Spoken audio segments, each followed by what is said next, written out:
spent countless hours in the garage with your dad. Now investing in that old car and working on it with your son reminds you of him.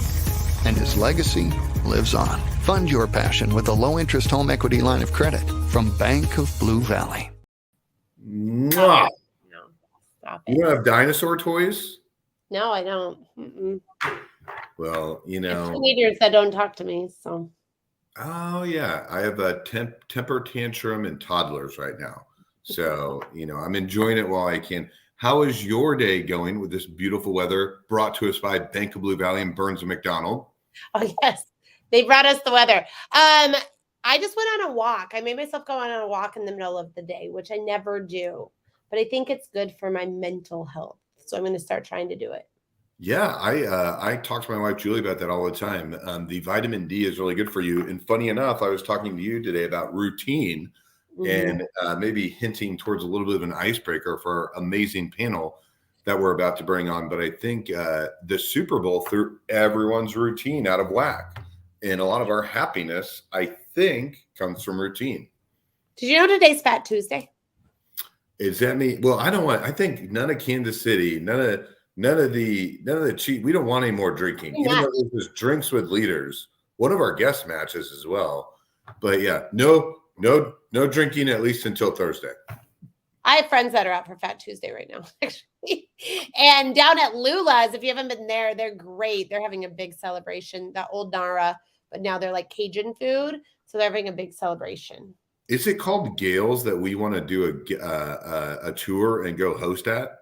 The Gay Sports Bar. Yes, we do. Yes, we do. Yeah, make sure you're there. Let's make sure they have good Wi-Fi and let's dance. I know. I want to do it. I just saw something on Instagram where they're closed today because they're having a private single and mingle an event. I was like, why don't we get invited to that? Well, obviously why you didn't get invited, but I don't know what's going on. So yes, Gales. We're like acting like Gales is a sponsor. Yeah, if they don't give us, 50-cent Jaeger bombs, not that we would take more than one. Whatever we did in college, I wonder if anybody went there for the Super Bowl. I couldn't go there because I was in Arizona with one of our guests, but I would have gone there if I had been in town for the Super Bowl. So, okay, listen, Bank of Blue Valley and Burns and McDonnell, they are amazing sponsors. We actually are going to have our Burns and McDonnell question of the day today, and I really, really like it. But we have an awesome panel. So if you are sitting here and you are watching us, we need to know who you are. It's a really nice day outside, so I'm interested to see how many people are watching us. So tell us if you're watching on LinkedIn. Are you watching on YouTube? Are you watching on Facebook?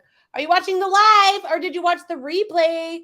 Let us know about that. And then real quick, I want to shoot this in there just because I'm just going to do a little self-promotion real quick. March 7th, the Cher Jones that teaches all of the LinkedIn courses on the back of LinkedIn. So if you go to take a course on the back of LinkedIn, Cher Jones is probably teaching one of the courses you want to take. She's actually coming to Kansas City to teach people about how doing their own live show or podcast or stuff like that. We're having a lunch and learn. Lunch is provided by Prospect KC. It's going to be down at 2000 Vine. If you want more information on it, hit me up in my DMs and I'll give you the information, but it's going to be really cool. She's awesome. She's out of Toronto. She used to be the announcer for the Toronto Raptors. She's like next level. I'm so excited about it. So, all right, look, Philip is watching on LinkedIn. Hey, Philip. All right, keep letting us know who you are, what you're doing, how you're watching us, and we're going to bring in our panel because nobody cares about us. But they like the music. Terrible. All right.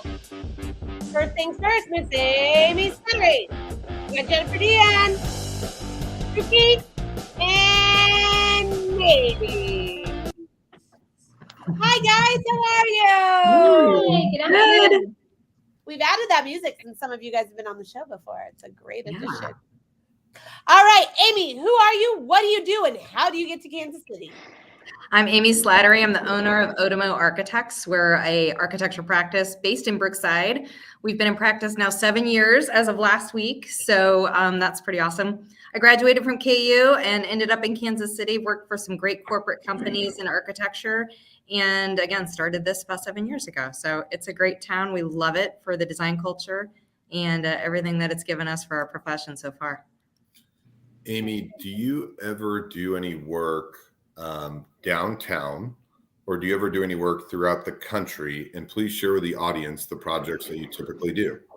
So we primarily focus in Kansas City and a little bit of Kansas, Missouri. We're regional right now. And that's honestly because I have teenagers and I want to raise them. So I made that decision that I don't want to travel. We might travel more and do more national work in the next 5 to 10 years. But most of our work right now is actually with universities at UMKC, Mizzou, lots of renovation work with universities.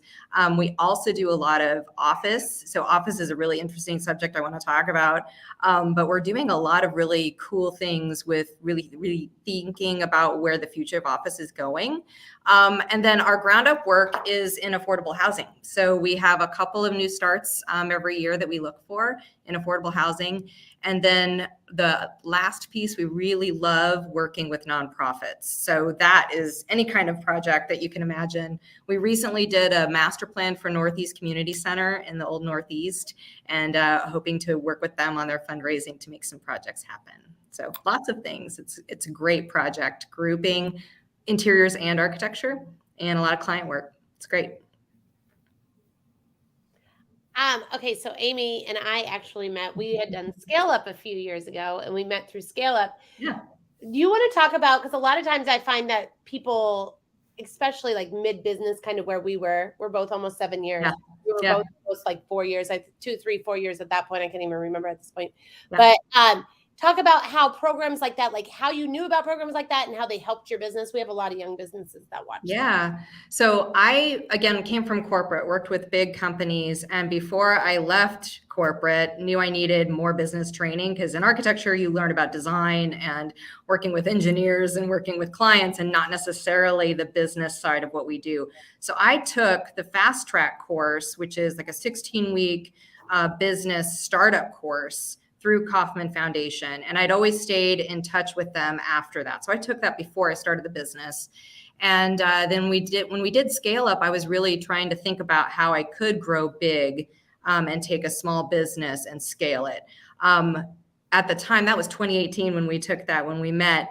And I really kind of put us on that path for scale in 2019, 2020. We had a killer year, 2020.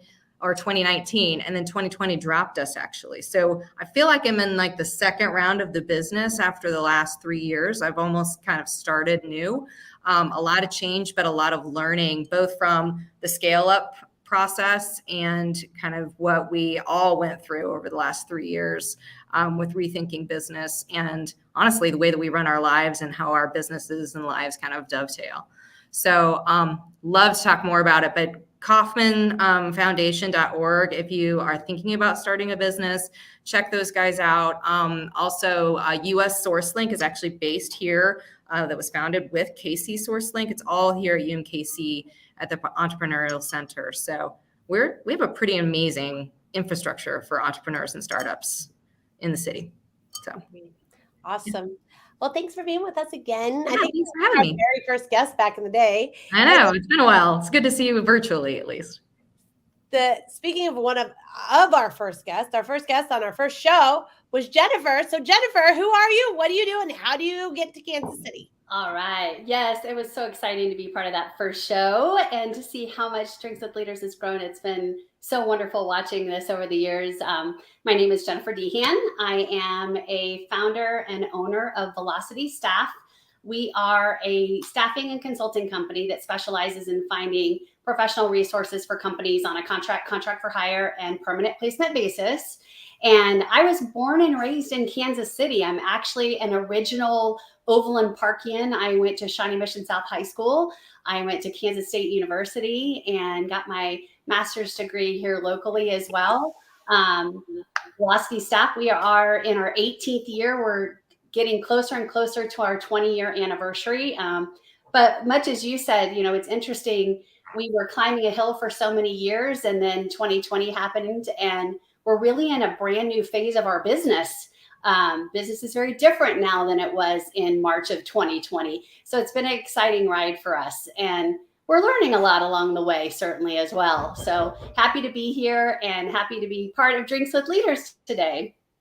So Jennifer, you've had industries change, pandemic, recent tech ups and downs, but kind of tell everyone what your core business is.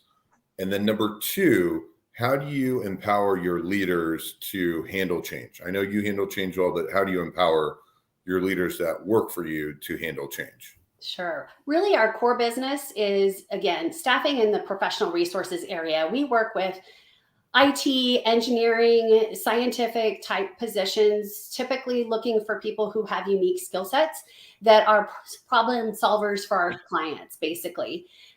We work with some situations on a long-term contract basis. We do some contract for hire work, and we certainly done a lot more perm placement business since 2020. I think the resource crunch has really changed our business model. And that's been a big part of adapting for me and for our leadership team and for our recruitment and sales team, because a lot of why we got into this business is the relationship building, not just externally, not just with our clients, but through doing long-term contract type relationships. We had employees who had worked for us for 8, 10, 12 years. They become part of your family in some respects. Friendships grow, but also over these years, watching each other grow in our careers and the types of challenges that we take on. So it's been a big shift for us as the client needs has really transitioned to needing permanent placement resources, and it's shifted our mindset.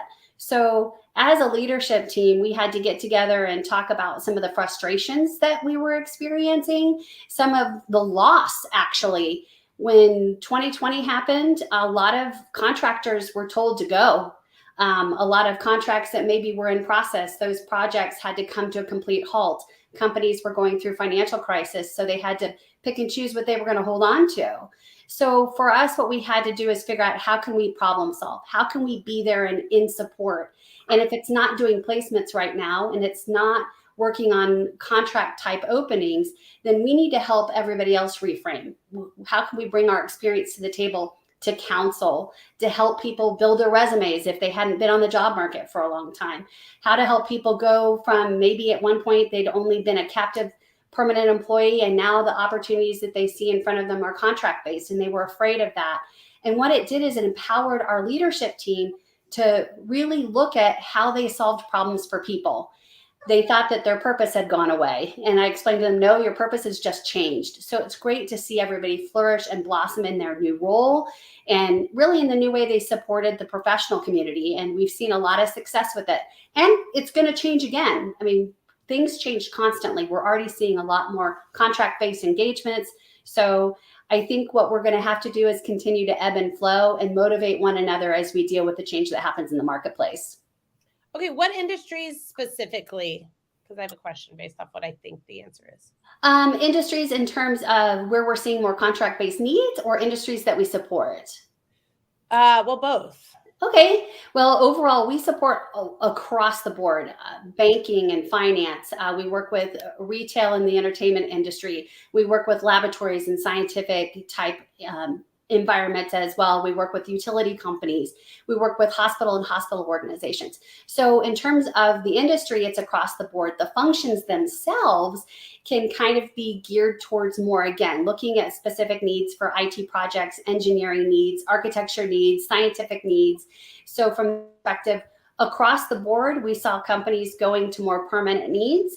And across the board, we're seeing companies go back to a combination and hybrid of permanent and contract, regardless of the industry.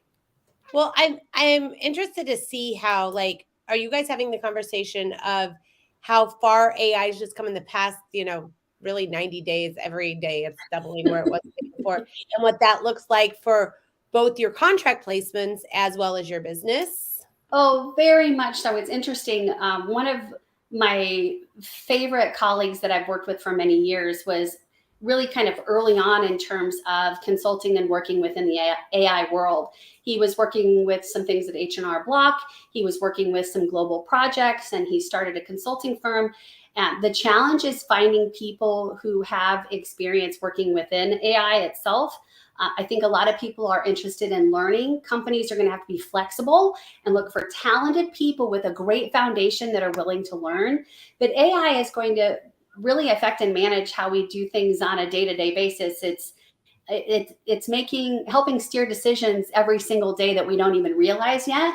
And I think as we educate ourselves about AI, how it works, how companies utilize it, we can make smarter decisions and build on that as consumers, as professionals as well. So there's lots to learn, a long way to go. And I think a lot of people who are eager to learn the skill set so they can be part of the solution. Right. I'm obsessed with it, actually. Obsessed. I'm just over here obsessing over all things AI. Okay, Chukky, who are you? What do you do? And how do you get to Kansas City? Well, I'm just my mother's son when it comes down to it. But if you can't tell by my feng shui, in a previous professional life, I'm an 8-year veteran of the National Football League and a Super Bowl champion with my hometown Pittsburgh Steelers. Today, my company's called Basic Instructions Mind Mastery. I'm a keynote and motivational speaker, first and foremost. Speaking in groups is what I'm trained to do. In addition, I'm a leadership and sales trainer, work with companies and teams, and I'm also an executive mindset coach. My focus is teaching about the mind-body energy connection, effective communication, emotional discipline, and neurolinguistics, which is the science of how language affects the mind. So my purpose as a coach, as a speaker, is to empower business leaders and entrepreneurs and companies to master their minds mentally and emotionally, not only for success in their careers, but to truly master their own mind-body energy connection and achieve genuine harmony and success in their careers, their relationships, and their lives overall. Now, when you think about the energy part of that mind-body energy connection, recognize what we're talking about are emotions. You see, our emotions are simply the energy that is us, energy in motion. Think about it, emotions. So really helping companies and leaders to master that aspect of their own human nature and channel that energy into their mission and vision for their companies and careers. Now, how did I get to Kansas City? I moved here to Kansas City back in 2018, working with a real estate development company. A friend of mine was making some large acquisitions here in Kansas City. And because of my communication expertise, I moved here to form relationships and raise capital for those projects. I liked it so much, I just stayed. And so I've been here since 2018. And even though most of the work that I do with companies isn't here locally, I always come back here now. So this is my home. So Chukky, the thing I love is when you talk about 2018, it was prior to Kansas City having a Super Bowl in a really long time. So that has changed. But what has also changed is the different ways that you help companies grow. What are some unexpected turns that have driven revenue or success to your business that you didn't anticipate in 2018 that you do now today? Well, the biggest thing when I first decided to turn to my career from other entrepreneurial things I was doing into speaking is recognizing the need for effective communication within companies. And so at first, I just wanted to tell my stories. I'm a storyteller, so I really enjoy sharing my experiences and showing people that no matter how big your vision is for your life and career, that just like I was able to win a championship with my hometown, there's really no limit to what you can accomplish. One thing I didn't realize back in 2018 was how serious it is in companies for them to learn effective communication skills at every level. Most people don't know that they don't know that there was a study in the Harvard Business Review. It was published back in 2017 called The Cost of Poor Communication. And what it found was that companies who haven't mastered communication skills, the large companies can lose as much as $62 million per year due to the subpar communication skills of their average employee, $25,000 a year, simply because although everybody's doing the best they can with what they know, most people don't know that they don't know the power of language and words and how it can be the difference. I mean, think about it. If you're losing $25,000 a year due to an employee subpar communication skills, if you've got 20 employees, that's $500,000. If you have 40 employees, that's $1 million. And a lot of companies don't know that they're leaving a lot of money on the table simply because they don't truly understand the power of words. I mean, think about it. Words are magic. That's why we call it spelling. Love it. I heard that before. Yeah, So we must have met when you first moved here because we met in 2018. Was that your first Kansas City friend? Nah, not my first, but it was, one of the first people that welcomed me here, and I'm grateful for that. And it's just good that we're still connected now, and we're getting to have this conversation. It's a good time. Awesome. Yeah, 2018. That was a while ago, but it doesn't feel like it was that long ago because that whole COVID thing. Yeah. I feel like it was yesterday. Yeah. All right, Nate, who are you? What do you do? How do you get to Kansas City? Well, thanks for having me. My name is Nate Orr. I'm a partner at the Spencer Fane law firm. I've worked there for almost 25 years, which seems crazy to me.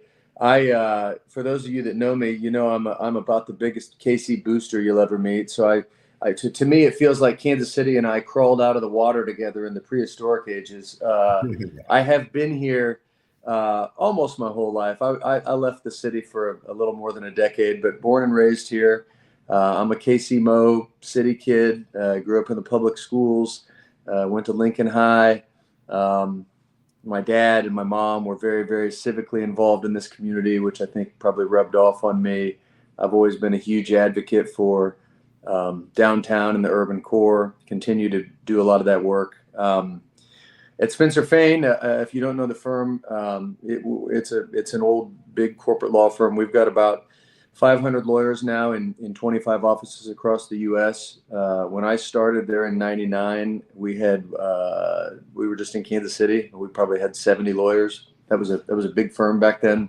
I love the place. Obviously, I've stuck around. I have a kind of an odd job for a partner at a bigger law firm. I started out doing a lot of litigation, and about 15, 16 years ago, I was trying to figure out what I wanted to be when I grow up. And I had just made partner, and for a brand new baby partner, I had a reasonably good sized book of business, and most of the work that was being done for those clients was not work that I do. It was other practice areas that we service. And so I decided to get very deliberate about what was happening by happenstance, and decided to pivot a little bit and make my practice area inside this larger law firm one that was focused on business development and bringing clients in, and then really kind of serving as a outside fractional general counsel for those clients, even if they had in-house counsel.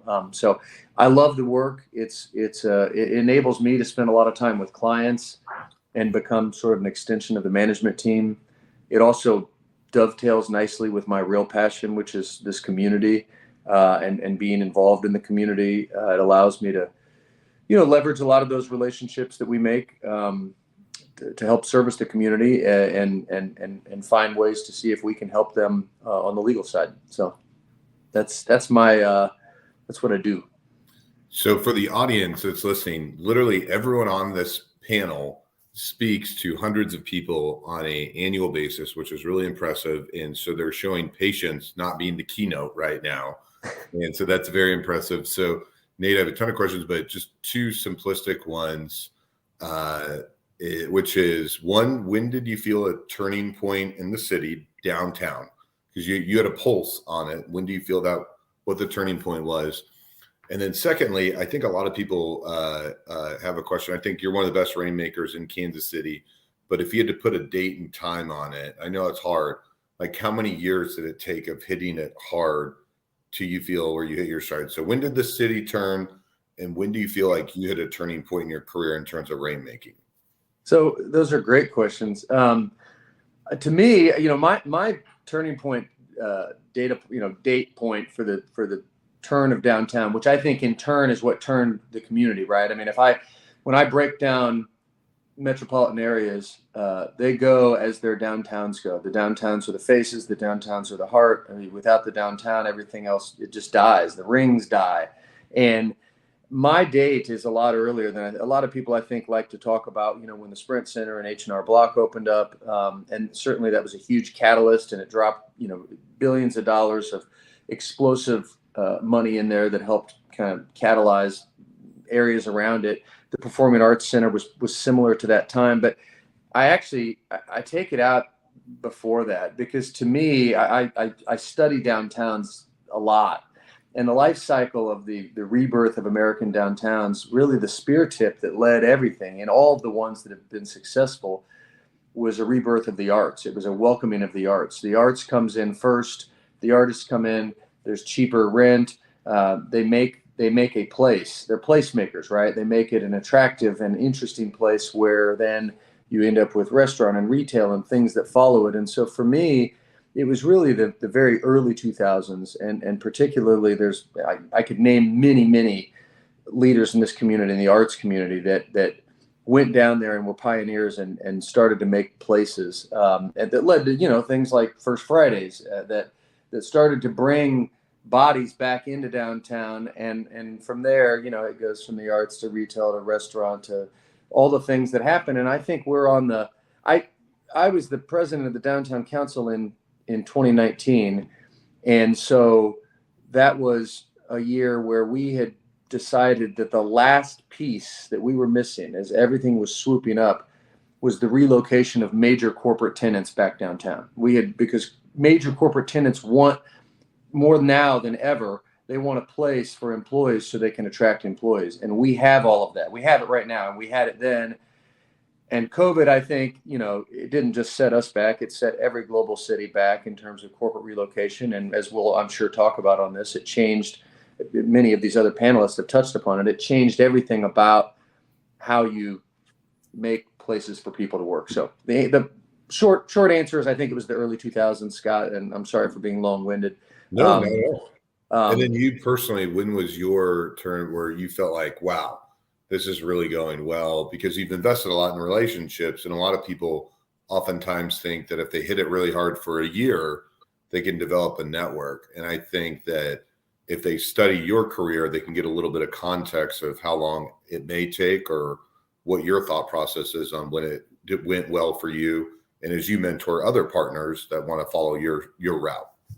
Yeah, I mean, as all the people on this video know, it's a very long sales cycle. I mean, it's a long road to hoe here in terms of getting out there, making relationships, because, and it's different for each industry, but you have to build relationships and trust before you even start talking to anybody about whether they're going to do business with you. And so when I first moved back here in 99, I immediately got involved in the community, and young friends of this and young friends of that, and forging some of those relationships that, Scott, I think it was probably 5 to 7 years after that work was being put in that it started to feel like it was bearing some fruit. It is a long sales cycle, and I think that people that are really good at it enjoy doing it, and probably were doing it when they were in elementary school. They were the ones that were out talking. Everybody, I can tell, everybody who's on here was probably very involved in their elementary school little political things, whatever, those student council and all that stuff. And they just like people. And if you like people, you go up and talk to everybody. And I don't think you think of it when you're little that it's going to make you a lot of money. You just enjoy doing it. But it's nice when it makes you some money too. My daughter's the student council president right now of the 5th grade. Lily is? Mm-hmm. Wow. She is. Did you know that Nate and I's older children are in the same show choir? No, that's awesome. It's that theater world, all the business people. Powerhouse. That's a powerhouse of executives. All right, look, Callan, I hope I'm saying your name right. He said he got a chance to meet Chukky in 2018. Great guy, very inspirational. All right, well, let's get to our Burns and McDonnell question of the day. As soon as this is done, it is going to mute you. Leave it on mute. It'll unmute you when we're done. But Amy, then we'll have you answer, and we'll go back around.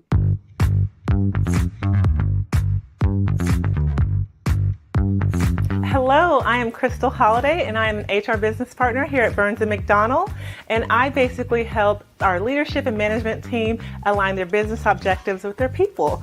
My question for you today is, how would you describe your company culture?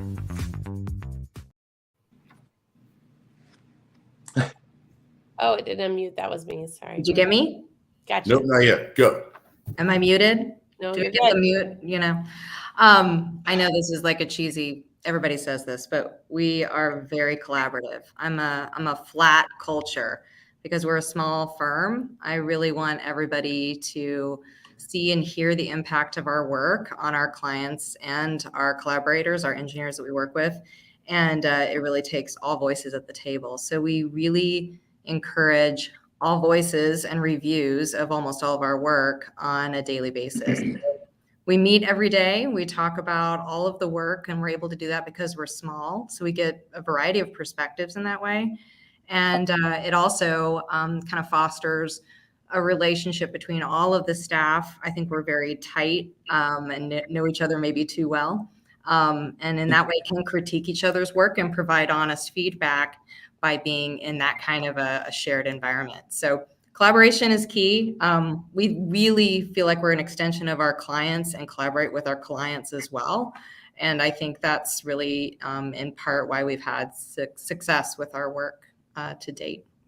So Erin's company was recently written about in the Business Journal for her 4-day work week that she's been doing for a while. But the question a lot of people have in collaborative environments, how many days in the office, how many days out? Is it completely virtual? But for the audience, what do you practice at your company? We've been in person as soon as we could post-pandemic. I mean, we love being in person. We've been spread out and then been able to come back together in our space here in Brookside. But we really love kind of hearing conversations and the informal meetings that happen within person for our creative process. It's really important for us to be in person. That being said, we have a lot of digital tools. Almost all of our meetings with clients and collaborators are now virtual. So we use a lot of different virtual tools. But for us and for the people who've decided to come here, particularly in the last 3 years, it's about being in person. We eat a lot. We eat food, drink beer together. I mean, it's breaking bread and getting to know, getting to know each other so we can kind of, again, be honest about a design critique when it's needed. All right, Jennifer, how about you? I would say that we try to create a culture of fulfillment. And I actually came up with that word. I was on a business retreat, and we were supposed to start the week off with a word that we wanted to kind of personify our journey. And I thought fulfillment is incredible because we're in the people business. We literally are working with people at sometimes their most vulnerable moment. Maybe they just got fired. Maybe they're working in a job where they don't feel like they're heard. They have been passed up for new opportunities, or they feel stuck because they've reached their growth peak where they're at. And that can be a really lost feeling, quite frankly. So oftentimes from a recruiting perspective, and our recruiters are getting to know these people in a very intimate way. We know about your family. We know about your financial situation. We know about what's happening at your work. And conversely with our clients, we get to know them. They've got goals. They've been working on a particular project or in a particular department. And maybe their bonus or their promotion or the trajectory of their career is dependent on having a problem solved. And we get intimately involved in that. So as individuals, not only do we need to look at all the different people, personalities, all the different backgrounds, the industries, the types of skill sets, but their family situation, their financial situation, and the goals and dreams that they have. And everybody literally looks at what fulfills their dreams, what's going to make them feel accomplished differently. So we have to really look at how we can communicate with each other and with people on the outside of our organization, and how we can be empathetic, sympathetic, be good listeners. But internally, a big part of that is if you don't feel fulfilled yourself, it's hard to help other people find that path, right?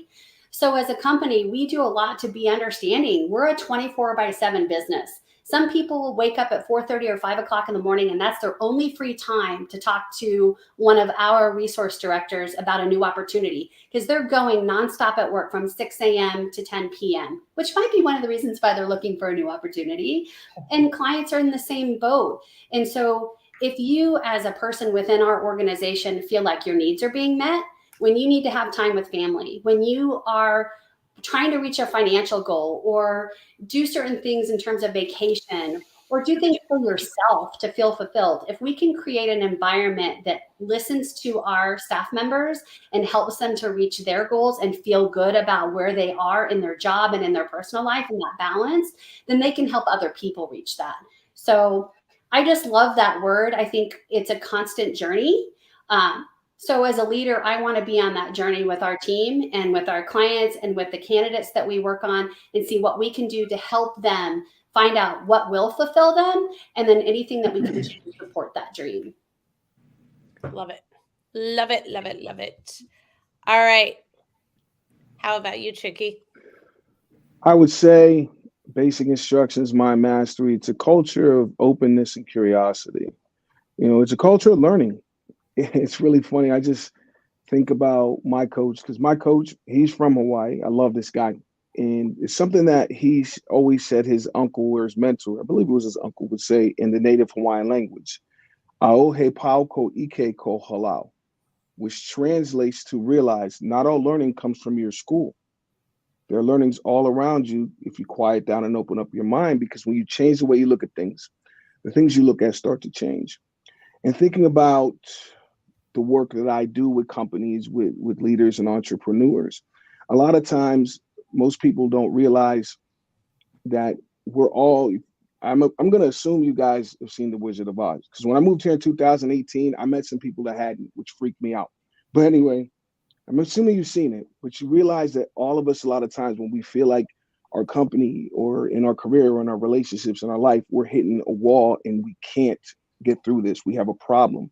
That's what Dorothy felt like when she landed in Oz, only to realize that this was actually pretty simple to overcome. So that's where I come in and give people basic instructions, help them to open up their minds to other possibilities for themselves in terms of getting their desired results and overcoming things that appear to be obstacles. And it all goes back to language.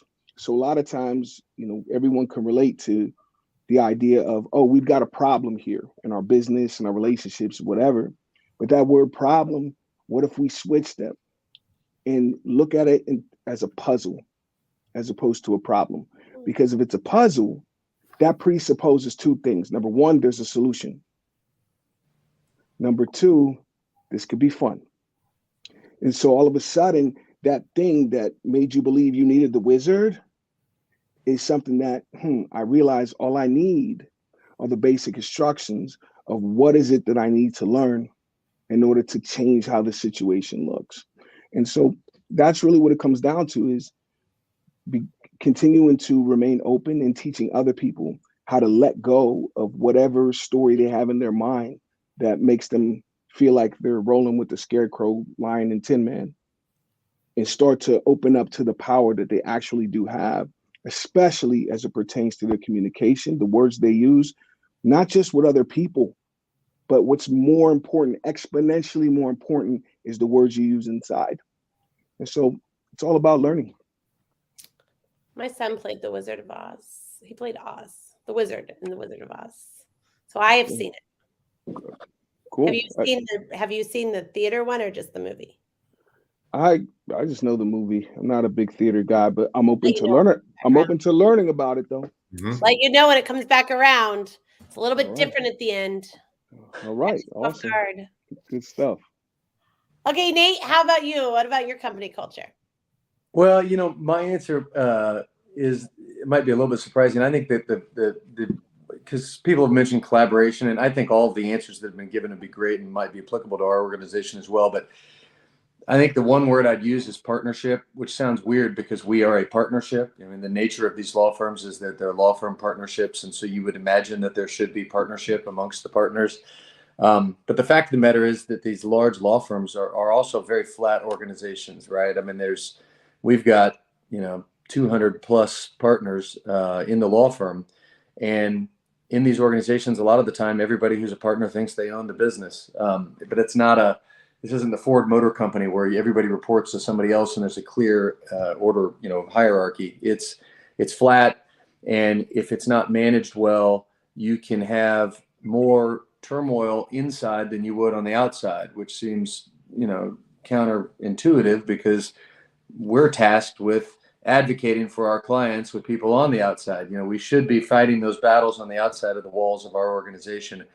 But at a lot of law firms, there is a lot of internal battling. And some of that comes from the fact that there's great pressure for finding clients. There's great pressure for allocating credits for those clients. And if you haven't done an effective job of creating a culture of we really are truly partners and we are going to do better if we work together to climb, then you bump into a lot of that. And I think that's one of the things I think that has set us apart from our peers and has made us the fastest growing law firm in America over the last 5 years. It's been great to be able to go out and source new talent and bring them in and show them how we do things and watch their eyes get very wide, because it is just more, it's a breath of fresh air for some of these folks that come in. But that word partnership I would use to describe the culture of how we interact, not only with our partners, but with all of the employees and staff at the firm. We truly do value them as partners too inside the organization. We see it as an ecosystem that every piece is dependent upon the other piece. And the same thing is true with respect to on the outside of our four walls. When we're working with our clients, we really do try to treat that like a partnership. We don't want it to be transactional. We want, to the point I made earlier, I want to become an extension of the management team. I want to watch the client succeed and feel like we played a part in that and that we were partners in that. So I think for me, the one word I would pick is partnership. Can I ask you a quick question that I've always wondered? So everyone I know that's an attorney either goes major law firm like you, or they go do their one-off, I'm just an attorney. Very rarely do you see kind of the mid space. When do you kind of decide that? Is that something most people decide in law school, or do you already know which ones are going to go which way? Like, that feels like a very opposite decision for everyone to go to the same school and go very opposite. Yeah, well, there are a couple more buckets, right? I mean, you do have some mid-sized firms that are specialty niche practices, like it might be an IP boutique firm, or you could have, kind of a workers' comp boutique firm. But I do think that, and you've got a lot of government, there's gobs and gobs of government lawyers, people that work in federal, state, and local governments, and then a lot of in-house lawyers. I do think a lot of it is personality driven. You have some people in law school that are very zealous about the problems they want to attack, and they might go into plaintiff's work because they feel very, maybe their mother or father were treated poorly in their job, so they want to go advocate on behalf of employees, and they get involved in plaintiff's work there. You have some people that truly are mission driven and want to get involved in helping, the underprivileged and folks that don't have a voice. Then you have people like me who don't know what the hell they want to do and are just happy to have fallen backwards into a job and try to make the best of it. So you had no idea. You just ended up, and then it worked out for 25 years. I think probably because of watching my parents and my dad in particular be very involved in the community and in the business community and with development projects. I probably knew that I wanted to be working at a place where it would be a little bit more corporate and I could help kind of maybe shape the city in some ways there.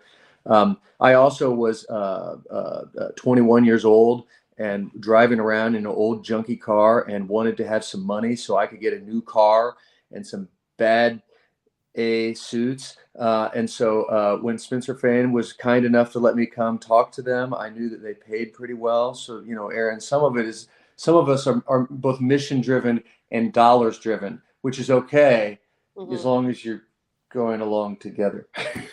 I'm going to see Usher in Vegas because Spencer Fane donated to a gala. So I'm a big Spencer Fane fan. So Thank you. I was talking with the CEO that actually used Spencer Fane for government projects here locally. So you guys do a lot of different things. True. Yeah. Fun. Okay. I want to ask this one last question real quick. And then if we have time for your dumb icebreaker, we can do it, Scott. But if we don't, it's going to be about routine. It'll be quick. Okay. Icebreaker part. Okay, so this week we were halfway through Q1, which is insane to me, right? But Amy, what I'm wondering is, we're all excited January 1 for our goals, and then it's cold outside, it's miserable outside. We have a Super Bowl party, we do all this. So how how good and how set are you on your goals? Are you exceeding them? Are you beating them? Are you where you thought you'd be by this time of the year? And how do you keep that up for the rest of Q1 and the 3 more to come after that? Fane. So you have me unmuted. Okay, good. We're trying to just sustain what we built over the last year. So 22 was actually our best year on record. We doubled from 21 to 22, and we're just trying to kind of keep that rolling.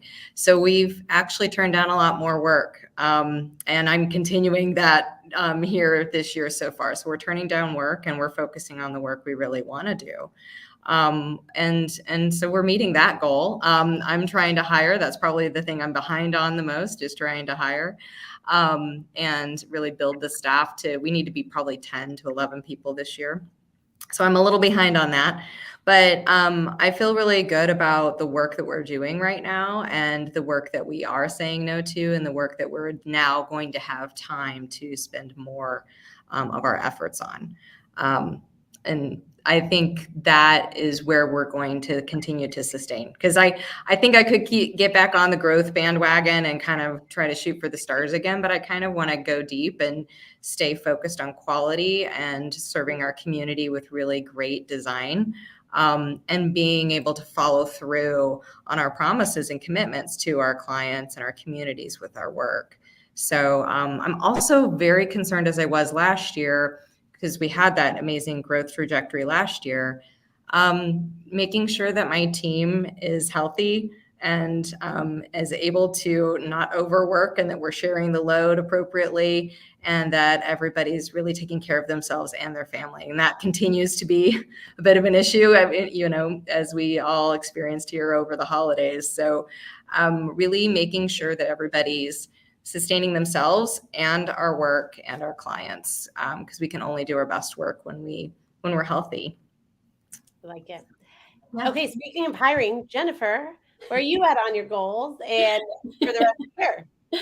I will tell you, I think it's interesting, and Amy, you touched on this, and it's so critical, and that is making sure everybody's healthy, emotionally, physically.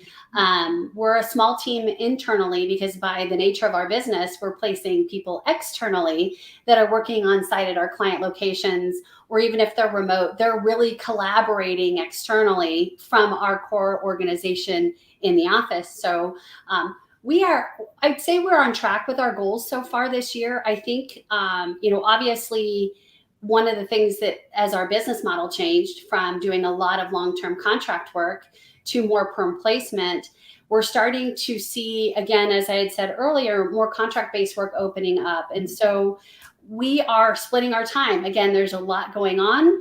We are quite busy. We have more amazing opportunities available than we have people.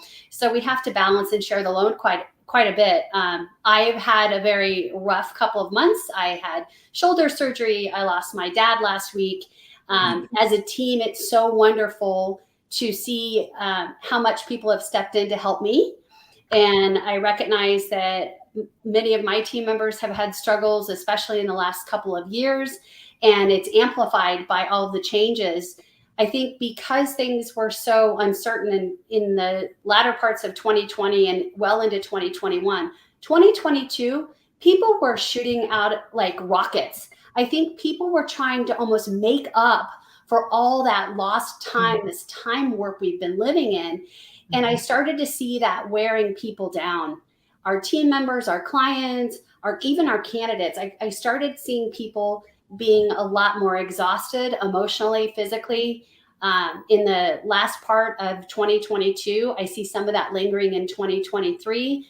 So like Amy said, we actually made a difficult decision and have walked away from a client relationship I've worked with since I made my first placement with that company 28 years ago. Wow. But we are a more individualistic firm. We're a small local firm. We thrive on the personal relationships that we have with the clients that we work with. Their business model changed to really putting a firm layer in between the communication between their vendors or their partners and the decision makers. And instead of making it so that the team was spinning their wheels constantly trying to throw these opportunities out to a talent pool, we realized we're a lot more successful when we step back and we had those collaborative relationships and we helped people to find fulfillment. We're not trying to put a butt in a seat. We're literally trying to help people solve problems, to fulfill their career goals, to fulfill their dreams. And that takes more time. So I'm excited about what the rest of this quarter and the rest of the year brings. Again, it's going to bring a lot of changes, but it takes us right back to the core of what's made us successful over the last 18 years. And I'm excited about it. I'm excited to watch you. All right, Chukky, how about you? This year has been awesome. Awesome. You know, the big thing when you think about goals is, and this is a lot of the stuff I speak on and do leadership trainings, is recognizing the difference between the mission and the vision. So when I think about what's the mission, that's where you think about hitting your numbers, hitting certain benchmarks, metrics throughout the year, but the vision is something bigger.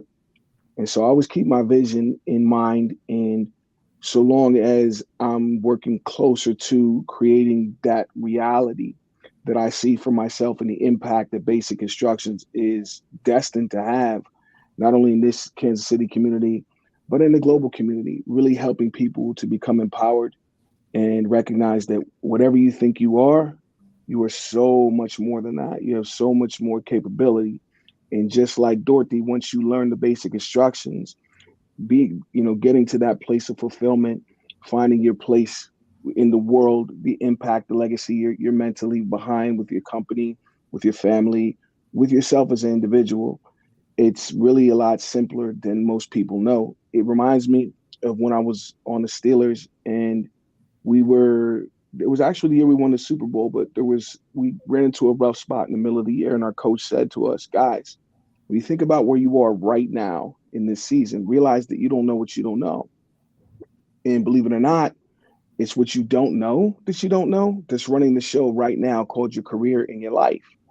So think about this. Since you don't know what you don't know, how do you know what you believe you do know is right? Don't answer me now. Just relax and consider what I'm saying. You don't know what you don't know.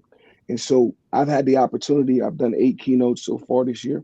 I just came back from Carlsbad, California, and really having this opportunity to show people how powerful they are, that there's nothing that's happening. If you're still on this side of the ground, whatever difficulty you're dealing with, it's part of the story. I mean, think of your favorite movie. And as you have that in mind, now leave everything in place but take away the conflict. Is it still your favorite movie? So whatever difficulty you're dealing with now, that's what's going to make the end of your story incredible. And so even though it feels difficult right now, it's probably a reason to just feel grateful, recognizing that, hey, if I'm still here, that means I'm meant to overcome this. I'm meant to solve this puzzle. And everything that's coming up this year is just going to be continuing to make the story of your career, your life, that much better in the end. I have a football question. Who were you rooting for in this? Now that you've lived here since 2018, sir, who did you root for in the Super Bowl? Well, to me, my team is Kansas City, because what most people don't realize, since I've been on both sides of it, what people don't realize is that it has nothing to do with the players and the coaches. It's all about you. Think about it. In every city, in every sport, the coaches come and go, the players come and go, but the citizens are always here. And so you just look at that team as a symbol of this community, and this is where I live. So growing up, I was always a Steelers fan. 75% of my career played for the Steelers, but I'm cheering for me when I cheer for the Chiefs. So that's my team. I like that answer. Good job. We'll get you one of these shirts. That was the best answer of the day. I agree. I agree. All right, Nate, we got a couple more minutes here left. What about your goals for the year? I mean, you've already had a big year, I feel like. What's that? You're already having a big year. I'm watching you on social media have the year of your life. Oh, well, yeah. I mean, in that sense, one of my goals was for the Chiefs to win the Super Bowl every single year. So that happened this year. That was great. No, in business, we're a partnership. So it's funny. We have to work all year long, and then at the end of the year, we distribute all of the income we made to the partners. And on January 1, the dial ticks back over, and everybody's got a 0 in their column. Every single person in the firm has a 0. The firm has a 0. We don't have any money. It's all zeros. So I try not to even look at anything until about March because I shudder at it. But no, in all seriousness, the year has started off, great. I try not to, despite the dial turning to zero, I don't look at things from a January to December standpoint. It goes back to the question Scott asked. I look at things as a whole lifetime of work, right? And that doesn't matter what date the calendar is. If you're constantly working, good things will keep following you as you're working. And so that has started this year. I would say too, on a non necessarily money standpoint, for the firm, I'm on the firm's DEI committee, and we have done some really great work and made some major investments over the last several years on that committee, because ours is an industry that is woefully underrepresented in the look and the feel of the human beings that are working in the organization. We've made some great strides, but 2022 was a huge year for us, for the committee, for the firm, for the firm's overall DEI commitment. And I wanted to make sure that as we came into 2023, we didn't let that be a kind of a peak on the graph here, but we wanted to keep it going. And even just through the first 6 or 7 weeks of this year, we've had some really wonderful, great programming for our folks internally and externally, and that makes me proud. I like it. Scott, we don't have enough time for your icebreaker, so you're going to have to ask it next time. I'm sorry. No, I thought it was a really good question, and I knew we were butting up against time. But it is food for thought as everyone gets over the Super Bowl about expressing routine and sharing with others that you mentor good routine habits that you do have, because I do think it's part of getting back into the mix. But Aaron, Bank of Blue Valley and Burns & Mac give us such a great platform to have 4 panelists that literally speak to over 1,000 audience members a year in person. So it's great it's crazy they all signed up for the same show. I know this show's always booked very organically, and somehow it always works out like magic. So we want to thank our panel so much for coming on today, every single one of you. We want to thank Bank of Blue Valley and Burns & McDonnell. As always, Scott, thank you for being the best co-host ever. And then we will see you same time, same place next week. And we've got 4 more awesome guests coming on next week. So we'll see you later.